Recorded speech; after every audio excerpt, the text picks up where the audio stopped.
Oh, this is like the TV.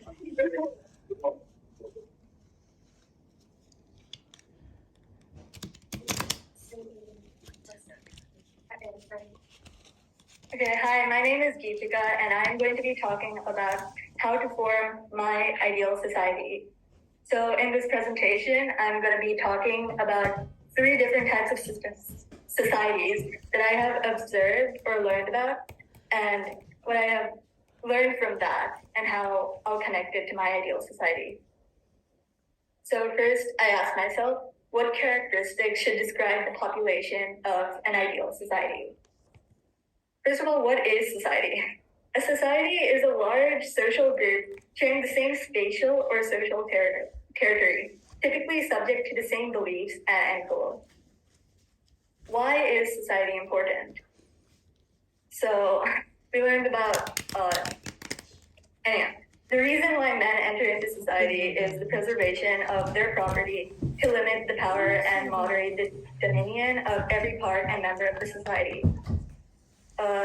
This is more easily translated into the reason why we make communities and societies is to protect our property and to make sure that we can all live fairly and equally. It's from a famous guy called John Locke. And I also thought that society should promote a happy life for every individual and allow the population to advance. So the 3 key words I thought to follow to achieve this society is being connected, being civilized, and being cooperative. First of all, I'm going to be talking about being connected. What does it mean to be connected, to have good connection? And it means to have a strong and good relationship link with someone and being able to work well with them. I'm going to be talking about the hunter-gatherers. They were one of the earliest forms of society. They showed connection by forming families with the people in the society and providing and helping each other. They traded and exchanged goods and techniques they found, and they sometimes hunted for other families when the male was unable to. This led to the population growing, everyone quickly learning about new advancements, example farming, and permanent settlements being formed. And from this, I learned that society being connected leads to the population becoming more knowledgeable and friendlier with one another. Next, I'm going to be talking about being civilized. So what does it mean to be civilized? It means to live by the rules under authority and be able to act reasonably and peacefully with one another. So the advanced students of Shakespeare probably know this. We were reading The Lord of the Flies. I'm not going to talk too much about it, but basically there were 2 clear societies formed. One was a civilized society, which was very rule-oriented and peaceful, and soon it turned into a savage society where people stopped following the rules, they became disorganized and chaotic. And even if I followed most of the rules before, after reading this book, I learned a bit more about the importance of rules and learned to value them more. Next, I'm going to be talking about being cooperative. What does it mean to be cooperative?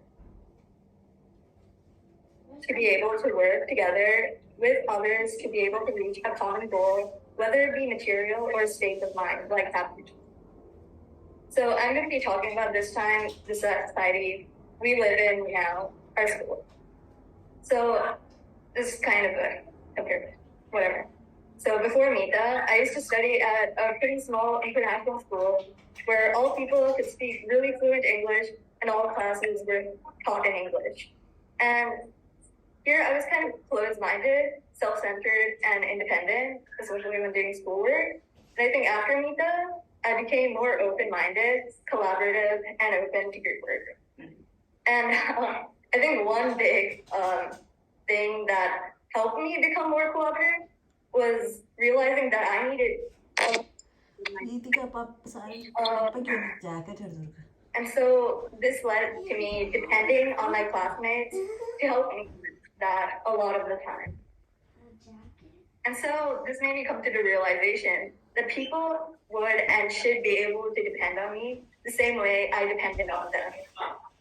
And I also observed people being cooperative and working together in a lot of other things, such as cleaning, the MIS, and class improvement. And this showed more efficiency in work, good ideas being formed, and people having an easier and better time whilst they work. To conclude, being connected makes the population friendlier and more knowledgeable. Being civilized makes it more organized and equal. Being cooperative makes it the more knowledgeable and efficient. And in conclusion, I know not everybody in society follows these traits. There are many different types of societies, some population being more different or more similar from my three keywords. However, whatever society I will enter or have entered, whether it being a citizen of a country or just with my family, I'll do my best to follow these keywords and go forward and contribute to society.